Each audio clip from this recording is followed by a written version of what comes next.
तळोजात 19 वर्षीय तरुणीचा दुर्दैवी मृत्यू, 10व्या मजल्यावरून घेतली उडी। तळोजा येथे घडलेल्या एका दुर्दैवी घटनेत 19 वर्षीय तरुणीने इमारतीच्या 10व्या मजल्यावरून रेफ्यूज एरियामधून उडी मारून आत्महत्या केल्याची घटना घडली आहे। या घटनेत तरुणीचा जागीच मृत्यू झाला असून परिसरात खळबळ उडाली आहे। मृत तरुणी पनवेल येथील एका हॉटेल मॅनेजमेंट कॉलेजमध्ये शिक्षण घेत होती। ती तिच्या पालकांसह तळोजातील एका उंच इमारतीच्या 11व्या मजल्यावर राहत होती। घटनेच्या दिवशी ती घरी एकटीच होती।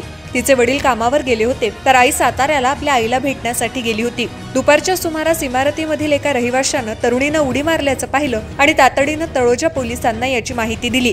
स्थानिक रहिवाशांच्या मदतीनं तिला त्वरित जवळच्या रुग्णालयात दाखल करण्यात आलं, परंतु डॉक्टरांनी तिला मृत घोषित केलं।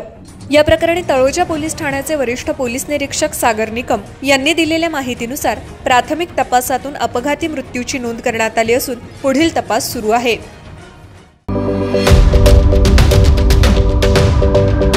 यूट्यूबवर सुद्धा रायगड टाइम्स सर्च करा आणि पहा रायगडच्या कानाकोपऱ्यातील प्रत्येक बित्तम बातमी।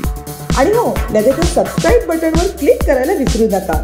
रायगड टाइम्स, आपला चॅनल, आपला आवाज।